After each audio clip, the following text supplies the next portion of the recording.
Now banish the magnifying glass, banish the senses, banish every limited perspective you may ever have,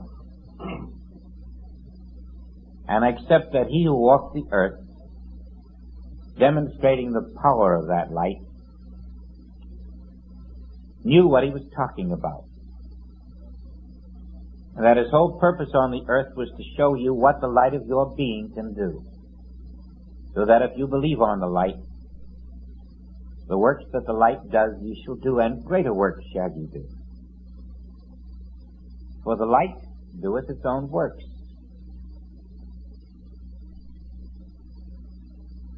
When there is a house, a consciousness that is not divided from that light. This is the grace of the light accepted, and whatever ye shall ask in my name as the light shall be given unto you. There are many ways you can accept the light, and there are many ways you can deny the light. Every time you deny it as your being, you lose it. Every time you say how unworthy you are denying yourself to be the light. Every time you speak about the times when you fear, when you doubt, when you lack, when you're limited, you are saying, I am not the light of God. You're pronouncing your own sentence. When you are living in a life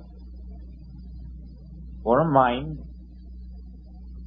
which can look out upon the world and condemn and see evil and accept evil,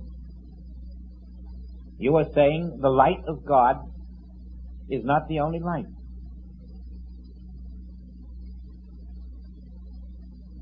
Whenever you deprive another individual of the fathership of God, you are denying that the light of God is the only light.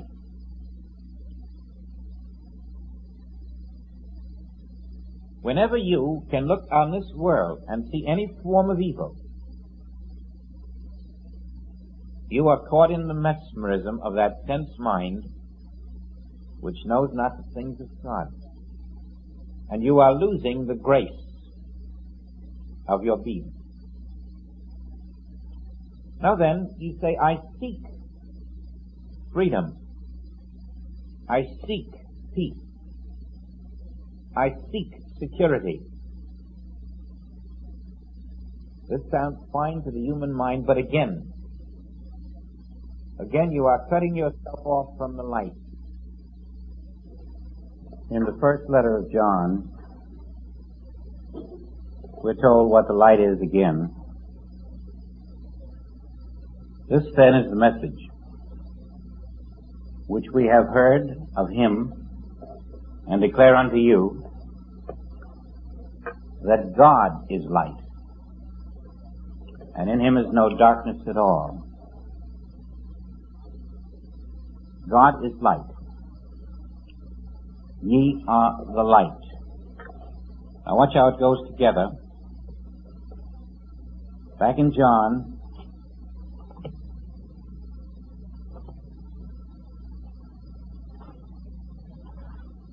in the very first chapter,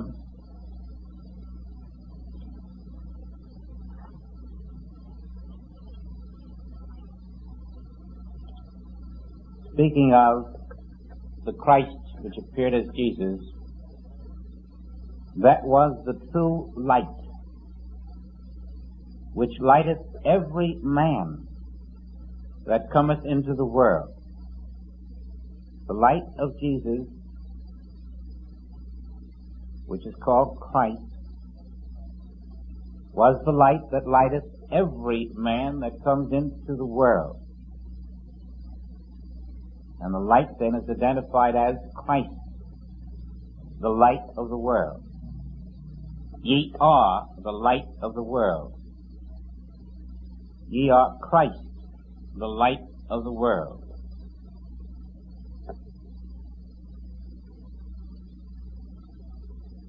Again in John, we find the Master saying, I am the light, establishing his name to be Christ, the light. I am the light of the world. He that followeth me, meaning he who accepts himself to be the light of the world, shall not walk in darkness, but shall have the light of life.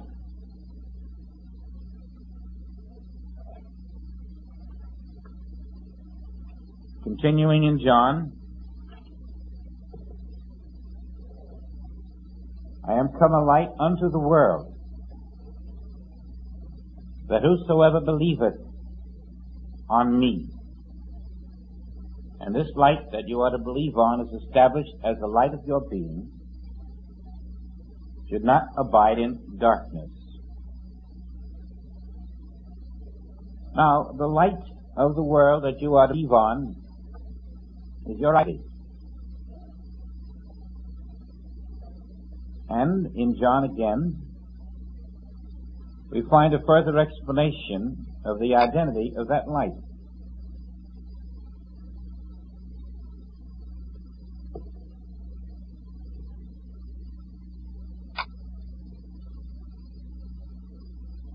He that believeth on him, meaning on the light, is not condemned.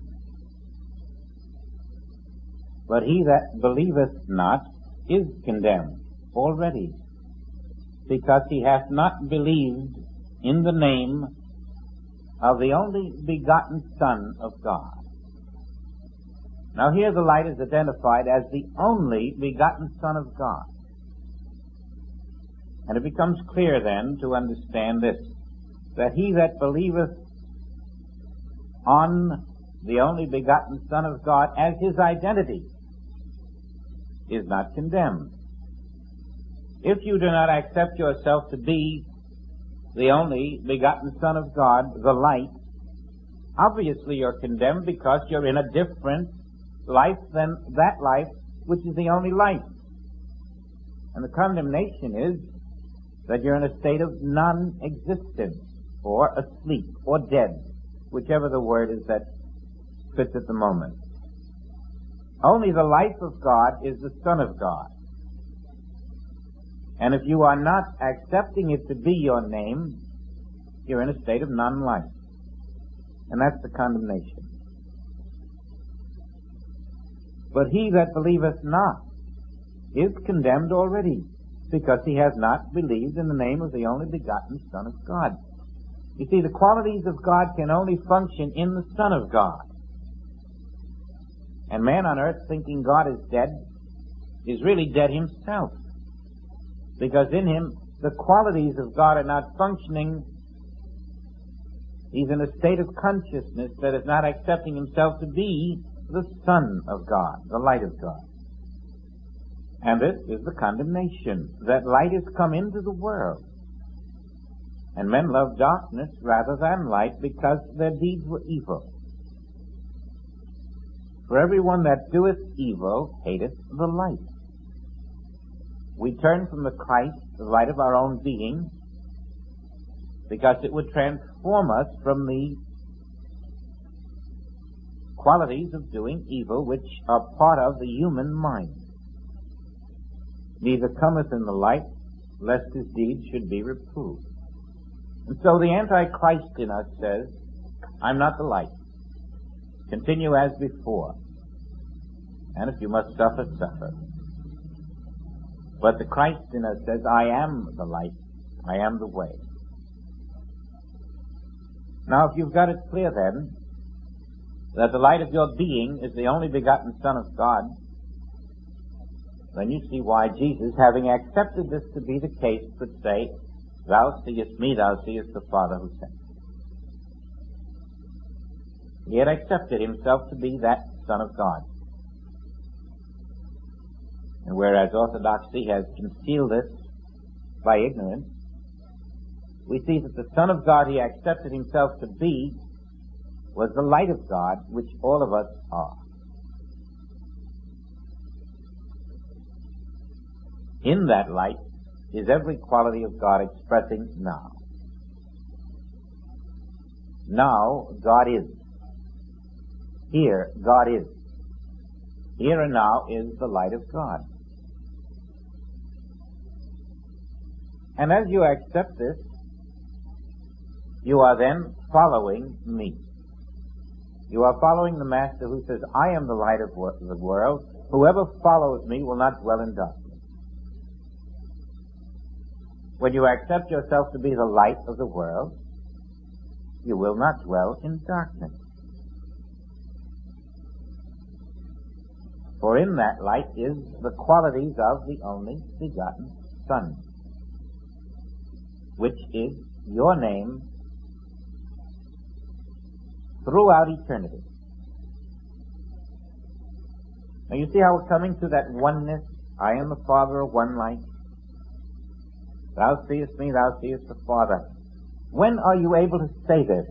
That moment when you can say this with confidence is the moment when something touches you and says, but you are the light of God, the Son. And then you say within yourself, but then thou seest me, thou seest the Father. For I am the light of the Father. I and the Father are one light. And in the knowledge of that, you're in conscious union with God. Actually, where you are, God expresses it in fullness. And you see, because this is now the present state of your being, whether you're aware of it or not, whenever you believe you are incomplete in any way, in that belief that you are incomplete, you are saying, I am not the light of God. I am not the child of God.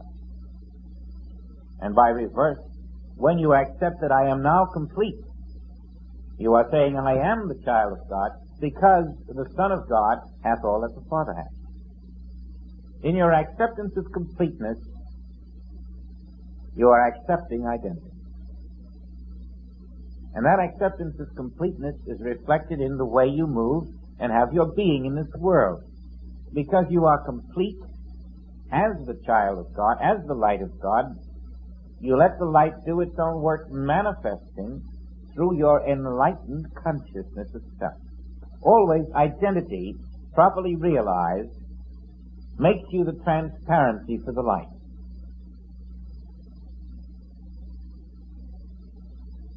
You cannot be a transparency for the light unless you're in the identity realized as the light. And then through you, the qualities must express.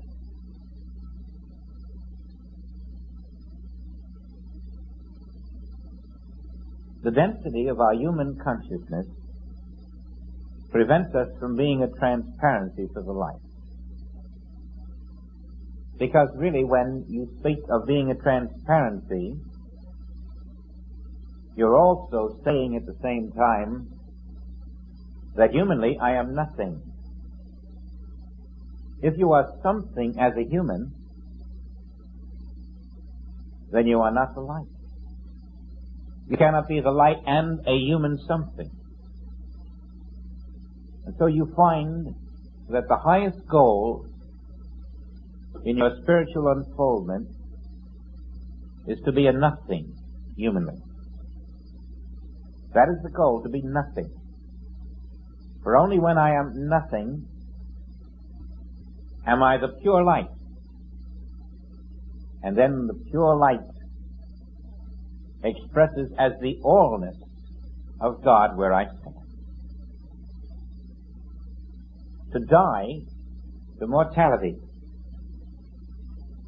is to be nothing. To die to mortality in consciousness is to accept that God is all. Because God being all, there can be no mortality, and in the belief that there is a mortal me, I am denying the allness of God and that allness cannot function in a mortal being. The light can only function as itself and will only appear in the absence of the density of a mortal consciousness. Behind that veil of the mortal consciousness is the fullness of the light of your own being.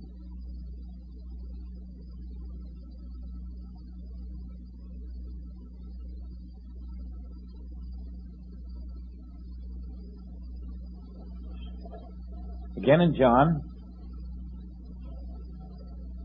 we are told that we are the children of the light. That's for those of us who may still doubt that we are. While ye have light, believe in the light, that ye may be the children of the light. These things spake Jesus, and departed, and did hide himself from them. It's his authority that we are the children of the light. Now, Paul picked this up in Thessalonians and in Hebrews. I'm going to skip that.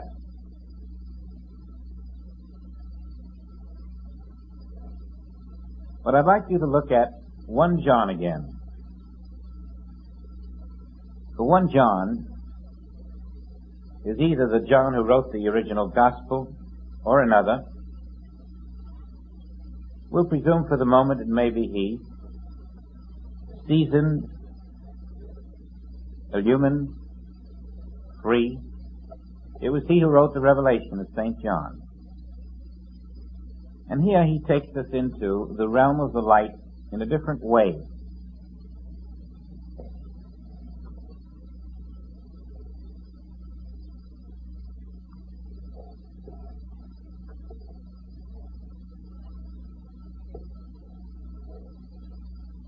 Whosoever denieth the Son, the same hath not the Father. We have learned that the light is the Son. Whosoever denieth that he is the light hath not the Father. But he that acknowledgeth the Son hath the Father also. As you acknowledge the light, you are acknowledging that you are that light, and that you are the Son, and then you have the Father. Now this is from the highest consciousness on the face of this physical earth at the time that it was written. Only John had the whole truth. At least he's the only one we know about. And he had studied. He'd reached the level where he could receive and commune directly with Jesus Christ in another realm, which is the way the Revelation of John was written. And he says, unless you accept the Son, you do not have the Father. And the Son he's talking about has been revealed as the light of your being. Unless you accept yourself to be that light, then you are separated from the Father. And right there you have the cause of every problem on the face of this earth. Man, not knowing he is the light of God, does not accept himself or know that he is the light, and that light is the Son, and therefore man does not have the Father. And the grace, the glory, the power, the dominion of the Father, which is in the light of every man, is lying there latent, waiting for man to acknowledge me in the midst of it.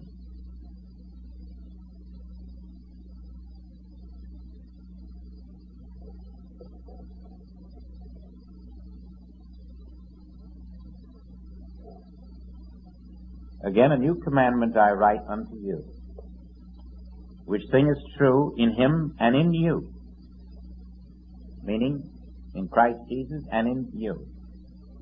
Because the darkness is past, and the true light now shineth. In other words, through Christ Jesus, the veil of darkness was rent, and the light of each man was revealed. The light now shineth.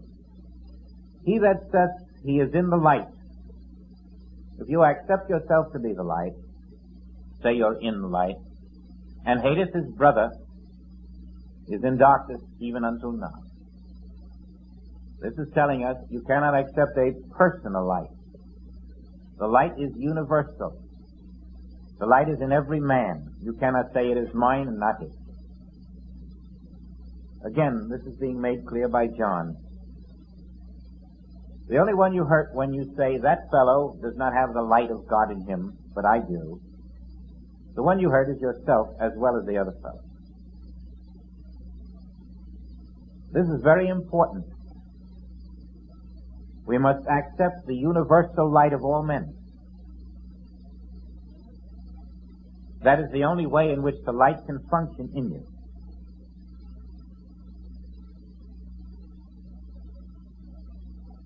He that loveth his brother abideth in the light, and there is no occasion of stumbling in him.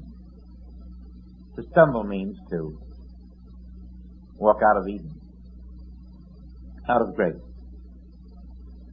But he that hateth his brother is in darkness and walketh in darkness, and knoweth not whither he goeth, because that darkness has blinded his eyes. Now then, we are being lifted to that level of consciousness which says, I cannot say less than the Master said. He said, ye are the light of the world. And I cannot say, I am, but you are not. He said, follow in my word. I must say, ye are the light of the world. I must see this as the reality of every person on earth, no matter what appearance he is showing forth to me.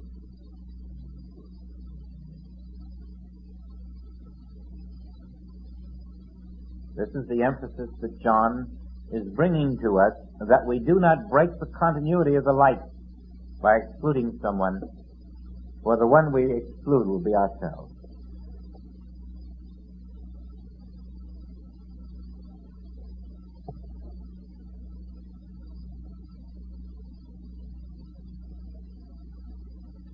I'm going to recommend that you read 1 John 3, 4, and 5. And I'd like just to highlight a few of them. Behold, what manner of love the Father hath bestowed upon us, that we should be called the sons of God. Therefore the world knoweth us not, because it knew him not. You see, the love then of God is that you are the living light of God. And that love is omnipresent. You see then that there's nothing you must do to make it so. It is an acceptance rather than a doing of it, rather than an attaining of it. It is the fact. The light of God is your being, and to John this represents the divine love expressing by making you his light. And all we have had to do is to learn how to accept.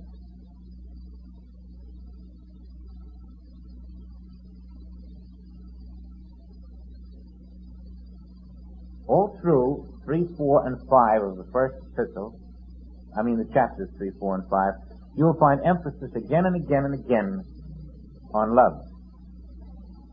And the emphasis is on love because, as he puts it, if you're not loving, then you're not the light. Because the light is loving. You will recognize that when you're not loving, you're not accepting yourself and your neighbor as that light. And when you're not accepting yourself as that light, its qualities cannot function in you. You can have all the invisible abundance in the world and appear as a pauper because you have not accepted that you are the light. And because you insist that the other fellow across the street isn't the light, you are being kept from its experience in you. You can see now that God can only function in the light, because God is the light. And unless you are transformed in consciousness to be that light, the function of God in you never takes place in your outer visible experience.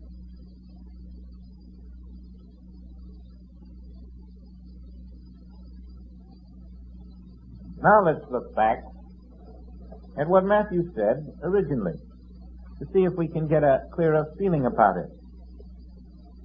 Ye are the light of the world.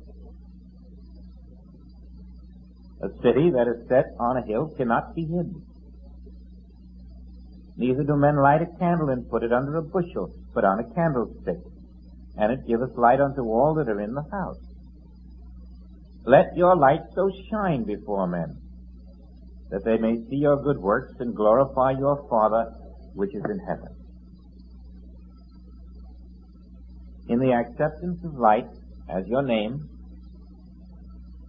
the good works will show forth, and your light will be a blessing upon the world. Now, you've undoubtedly heard of world work. And there are many people around the world who have been taught to do world work. They will sit down and pray. They'll pray for peace.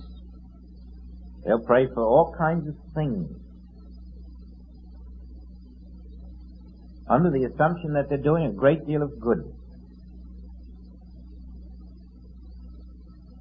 The only way you're going to do any good for this world is to accept that you are the light, and that the light is everywhere. You will then not pray for peace. You will not pray for harmony. You will not pray for God to appear in various forms and conditions throughout the world. You will accept that God is already the light of the world in your consciousness, and that no one is excluded or can be. And you will accept that besides the light of God, nothing exists. There is no place where peace can come, no place where harmony can come. You will recognize that peace is there in the light of God. Harmony is there in the light of God. There is no place where poverty can be stopped. Abundance is there in the light of God. It is important to see that God will never become abundant, become harmony, become anything. God is. The light is. We are the light of the world. No one can become what they are. It is the recognition of this infinite isness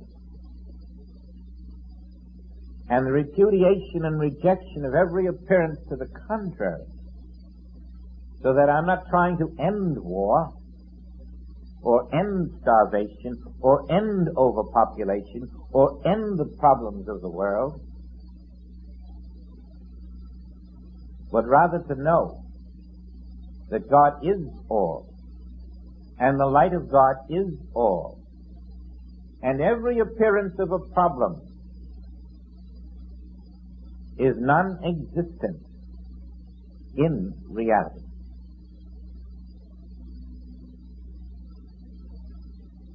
This must be your enlightened consciousness if you would do world work. You have nothing to give the world if you come to it with a darkened human consciousness. Only the light of your consciousness can light the world. And ye are the light. And the world is the light. And every man who walks the earth is the light. And we are told, deny this to no man. Do not deny the presence of God anywhere.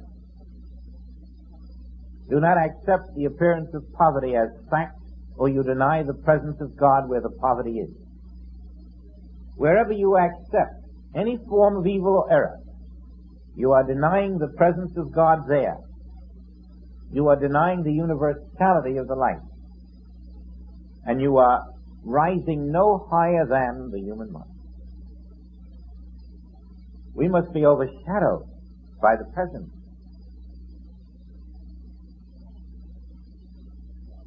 Always to be lifted above human concepts. And as we are overshadowed by this presence, we still have a distance to go, because there's still a me being overshadowed. And if we don't know there's a distance to go because we have felt the presence, we're liable to be shocked into discovering that we're not as high as we thought. Always, there are levels in which you feel the presence, but you will never be permitted to be less than perfect. Do not be surprised at the catastrophes that seem to befall you from time to time. The only reason they happen is because you need them. You need them because you cannot leave the human experience with a flaw. If you do, you must come back. You are being perfected to the degree that you are flawless, pure, immaculate in every possible way, because only the flawless can live in eternity. And so even though you may think you have risen very high and then be startled when an accident occurs, don't be surprised. It was necessary. Even though you had felt the presence many times, there was still a you feeling the presence. There must come a time and a place and a moment when the you that feels the presence is no longer there. When you're not even a spiritual being. When you're not a good being. When you do not have spiritual qualities. When only the presence is there. We see thee, we see the Father who sent thee. And the total mortal consciousness, which says, I felt the presence last week, is no longer there. All that is there is what has ever been there. The pure, undiluted light of God. We are all being perfected to that level. And while we are being perfected to that level, accidents must occur. You must be lifted to a state of flawlessness so that you make your transition into eternity, where you cannot survive with a flaw. The message is always, let yourself be lived by the Christ. You will discover this light that you acknowledge to be your name is the power, is the light, is the truth, is the way, is the resurrection, is the will, is the allness of God expressing, and it needs no human help whatsoever. It lives itself perfectly in order for you to be perfect. And when you do not permit it to do that, karmic law will bat you down again and again and again. Because it is going to live itself. It is going to make you a perfect transparency until you realize you're not even that. You are it itself. When there's one way you are, and not the presence and you, that is when the catastrophes, the accidents, the problems, and the lacks and limitations will cease. When you have died to mortality. When you are the living light and only that light.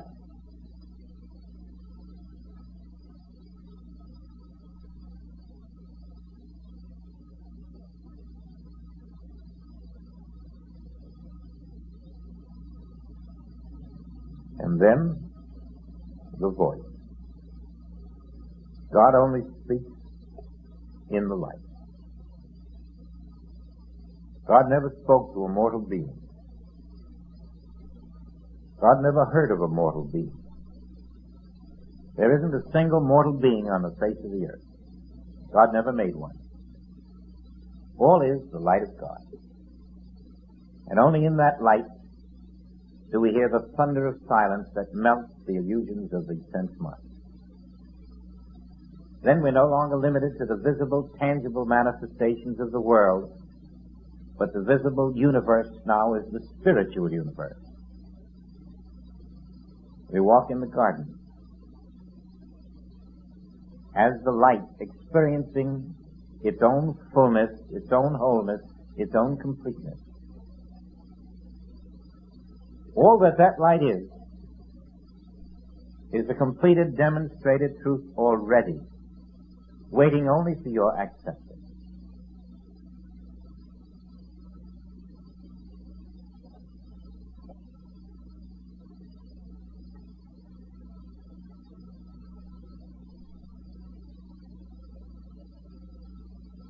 There'll be 20 or so of us here next week, and they will all be the one light. And that one light in its silence will hear the voice of the Father. Then we will understand why John, who accepts himself to be the light of the Father, can say, the following revelation was given to me by Jesus Christ in communion. We will understand that we, as the light, are moving into the realm where all souls who have attained now live. And we too may commune with those who have accepted and lived as the light, accepting no other God before that light.